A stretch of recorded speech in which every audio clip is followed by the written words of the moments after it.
It starts in Europe, then it spreads to New York and California, and then it infects the rest of the nation.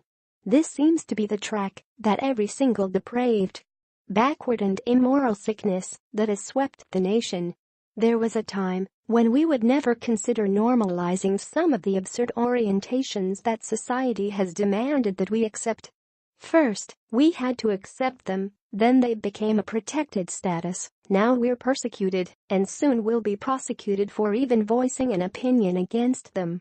The issue of transgenderism is one of the most monumental because it represents a person who is changing their physical appearance of their own volition and requiring that others change their speech and actions to suit that person's preference, since it would be considered an offense of the highest order to bring any sort of objective moral standard into any of our politics or lawmaking.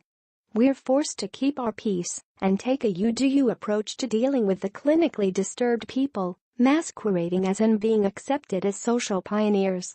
One new and disturbing part of that push for normalcy for the mentally disturbed has been in making sure that they are in no way discriminated against when it comes to being a beauty icon. It's a well-established fact that beauty is subjective and that preference is something that can't be dictated, but that's just what one European edition of Playboy is pushing with their newest cover model.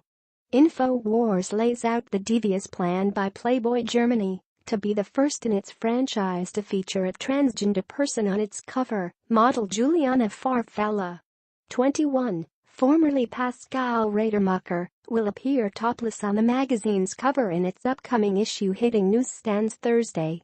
Florian Biotin, Playboy Deutschland's editor-in-chief, said the company's late founder, Hugh Hefner, would laud the move as he was resolutely opposed to all forms of exclusion and intolerance.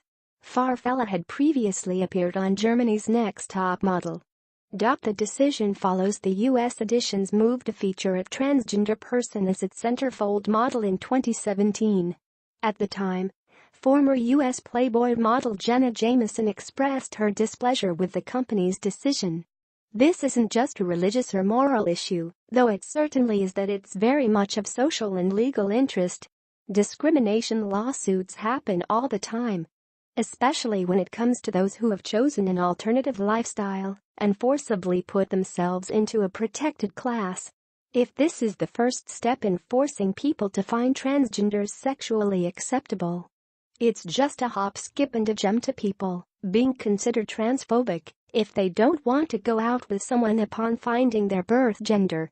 Fox News reported this story, but they focused on Jameson's reaction to this news and how she is dealing with the loud and proud trans community and their shaming of anyone who objects. Jenna Jameson is not happy with Playboy's choice to feature its first ever transgender playmate, the French model Lines Rao, in its November issue.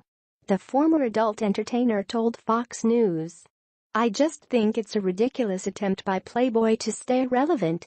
It is a foolish decision that alienates its consumer base." We unsuccessfully reached out to Playboy for comment, but Cooper Hefner, the son of late founder Hugh Hefner, told the New York Times, "It's the right thing to do. We're at a moment where gender roles are evolving." Jameson, 43, took to Twitter to voice her frustration with the legendary men's entertainment brand. Some followers expressed their dismay with Jameson's playmate perspective. One user said, "So many LGBTQ people have been fans of you and actually looked up to you and your empire. That's sad you would be so judgmental." Jameson replied to her former fan, "Just because Miss USA won't let me compete because I'm an ex-porn star doesn't mean they don't love me. I love my gay and trans peeps." Another echoed Jameson's sentiments. "Playboy has women in it. Playgirl has men in it. The Boy Scouts have boys in it. The Girl Scouts have girls in it. Why is this so hard?" The mother of two continued to defend her position.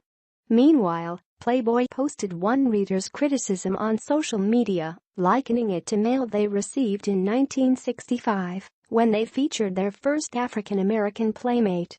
Playboy's response is a compelling one and just might be something that changes some opinions. However, they seem to be leaving out the fact that black people are born that way and trans people choose their gender.